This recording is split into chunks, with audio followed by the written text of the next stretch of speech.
I don't even know what to tell you. The chair's gonna make noise. Also, my hair's crazy. Hey guys, it's Michelle Patterson here with Angel Souls. Let me get comfortable with you.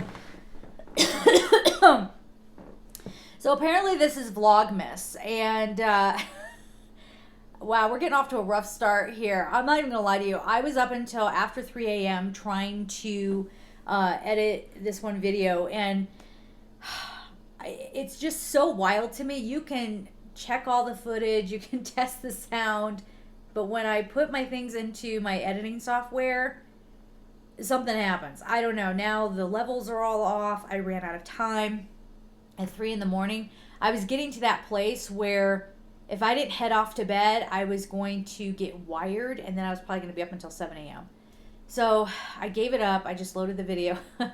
So please forgive any, audio issues. Again, I know it's like a YouTuber no. I do a lot of those. If you haven't met me before, hi, I'm Michelle Patterson. I do a lot of YouTube no-nos.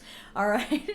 I'm doing my best, right? But yeah, and then I went to bed after 3, and for no reason, I woke up at 7 a.m. I woke up at 7 a.m. Okay? And I'm realizing I've been eating these here magic beans. They're chocolate covered espresso beans. Actually, I might have another one. They might be in my teeth. But yeah. I don't know what made me wake up this morning so stinking early, but there we are. So what do I have going on today? I'm going to put up my tree. I have to clean my apartment. I have guests coming over this evening. What else do I have to do? Editing. I have to edit some dailies. I'm going to be editing the Vlogmas stuff. And yeah, just living. I could take you to Target with me, but I don't know how interesting that is. Maybe I'll take you to Target with me. And I also want to try to take you guys out on the trails when the weather is better. If you know anything about Colorado Springs, just know there will be wind. There will be wind. No wind muff does anything to help that. Okay? So just keep that in mind. I know everybody loves nitpicking. I was thinking about it this morning. I was like, people, I hear, because I look this up all the time. Is this a problem? Without my glasses, I can't see Jack Poopy. Sorry if the ring light is in my glasses. Whatever, my hair. This hair. I can't. Anyway.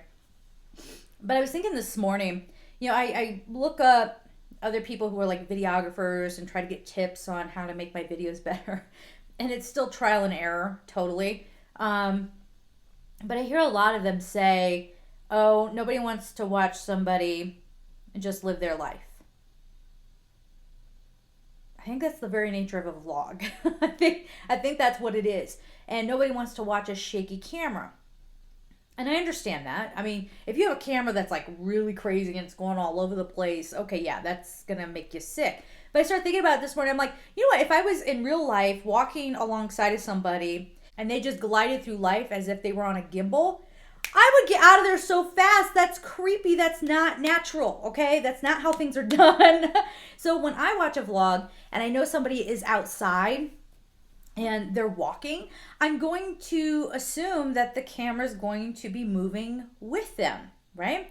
Also, I've never personally been bothered. Again, when somebody is outside and there's wind, I don't care if you are a pro and you've got like the highest end, wind muff on there. They call them dead cats, which is so bizarre. But if you have that on there, if you're in Colorado Springs and one of these windstorms comes up, it's like standing in a hurricane and trying to make sure that nothing comes up on the video, right? I mean, like, it's going to go off, okay? As far as a YouTube channel goes, I have to batch film. I have to make sure that I've got everything sort of lined up and ready to launch, because there could be a lot of noise. I live in an apartment complex. Just for Thanksgiving, people were right outside. I'm up on the upper floor, but they were right outside, right where my patio is, screaming their heads off. I think they were playing football or something.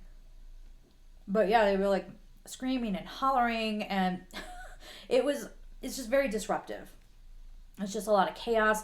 I heard a bunch of chaos outside my door, and I was like, is someone hurt? Because it did. It sounded like somebody fell.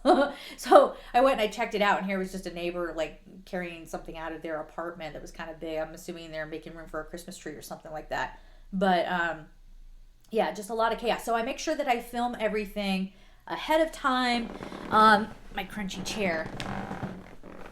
Hi. Yeah, I make sure I film everything ahead of time so it is ready to go. There's no interruptions. So the filming involves doing year overviews, and this year it was extremely important to do that because it was 2020. We're coming up on 2020. So that's already done. What else did I have to do? So that's already done. And then I batch film the weeklies, the dailies, and now I'm doing a daily Vlogmas type thing. So it's a lot. And I do not have a powerful computer. I'm still on my computer from when I started my business, and I need to save up for a more powerful machine. But yeah, so that process is really slow to edit. Of course, I have lots of personal readings coming in, which is awesome. And I thank you guys so much for trusting me with your readings. It makes me very happy to do that. So I'm doing that as well. And of course, getting my home in order and still trying to have a social life and still, oh, I'm sure there's so many other things. And plus, I'm kind of an outdoors junkie. Not really, because that, I guess compared to people around here, that is not true. But I do like to be outside. I like to hike. And when I go hiking, I do go for a couple of hours. So when I do take this little setup here, I got a little setup with my phone because this is going to be easier to take than my SLR2, which has a big old lens on it. That'll be nice for if I'm going to kind of do a vloggy thing from home. But when you're out trying to hike, that thing is too heavy and it's too risky. You know, especially if it's winter and it's muddy or icy. If I slipped and fell, forget about something breaking on me. What about my glass? Like, what about my camera? Like, oh my God, you know, that could happen. So I have a little setup with this, with my phone and everything. I will take that out. There's going to be wind, guys. There's going to be wind. So it's a trade-off. You want to see the beautiful scenery? You're going to have to deal with the wind. All right. Again, I have all the equipment on here as best as I can. So yeah, that's the setup for what I'm going to be doing here. But the end of the year is always crazy. This, a lot of you who work for yourselves, especially if you're a sole proprietor, this is the time of year you're probably gathering your receipts up and hopefully getting organized and getting ready for tax time because we need to get a jump on that, right? And of course, there's all the holiday travel. Oh, wait, I do have a story for you guys. So I went home. I've been going home right before Thanksgiving just to avoid the crazy holiday travel. My birthday's on November 12th, so it works out kind of well. I can go and celebrate both Thanksgiving and my birthday with my family. These beans are all over my teeth. Yuck. That was a poor choice. Just sit there and eat those. Woo! So I was getting ready to fly back. I had a connection in Dallas, Fort Worth, and they have a tram that goes around the airport to take you to all the different terminals. And from that tram, you can look down and you can see the airplanes, okay? We are all loaded on our flight. We're in line for takeoff. And then I start seeing all these other planes like kind of going on by. And I'm like, are we not next for takeoff? Like I thought we were. So the pilot comes on and he's like, oh, we're getting called back to the gate. I don't know what the issue is. I'll let you know as soon as we know something. So we had to go back to the gate. It's just like when you land, they have to announce prepare for arrival and all this nonsense. And we sat there for a good chunk of time.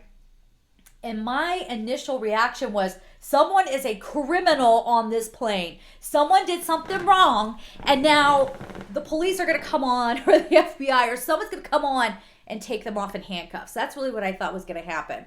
But the pilot came back on and he said, someone saw something wrong with the plane that apparently we missed. And I loved his tone about it. He's like, apparently we missed, as if we don't know what we're doing up here, right?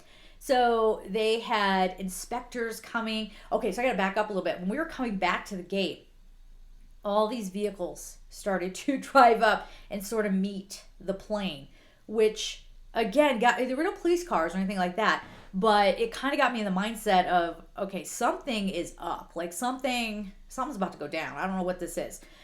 And then when he said that, my next thought was, I'm gonna spend the night in Dallas. I don't know anybody in Dallas. I don't know Dallas at all. I only just kind of passed through the airport. Like, what am I going to do overnight here? I was for certain that they were going to cancel the flight. And this was, this was one of the last flights. Would it have been the last? Yeah, it was pretty late. It was a pretty late flight. So it would have been one of the last flights out. So yeah, definitely an overnight stay if the flight got canceled. So the pilot comes back on and he says, okay, so apparently there was a passenger on the tram where you can see the planes, and they saw something that looked like something was missing from the top of the plane. And so they called American Airlines, and American Airlines immediately radioed to our plane and said, come back, we need to look at this.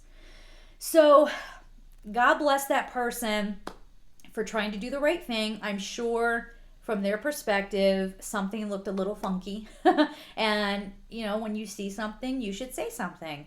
When they inspected the plane, it turned out it was just paint that was missing from the top of the airplane. And we were cleared to go back in line and sit there. We all in total, I think we were delayed just a little over an hour.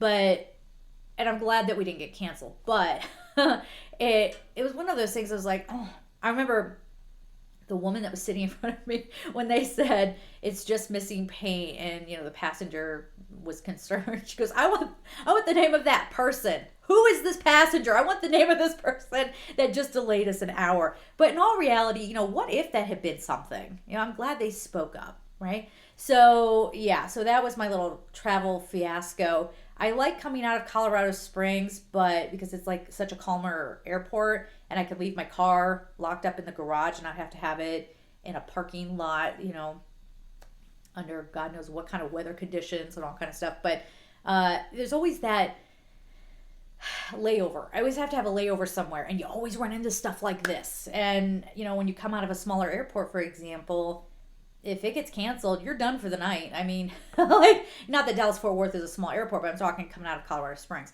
So I will have another trip coming up here in December to go home for Christmas. And, it's just always, especially in the winter, it's just like fingers crossed that everything goes okay, and that we don't have another, like, hey, there's paint missing from, what is that called? Is it fuselage or whatever? This shirt is not cute. Too late. I'm in. This is what we're doing. But yeah, hopefully there's no more travel fiascos and all of that. But yeah, that's what makes this year, the end of the year, kind of crazy. I need to get on with it. I know you need to get on with it. I need to get my tree up. I need to clean. I got work to do. So until tomorrow, guys, I'm sending you so much love, and take care. Bye-bye.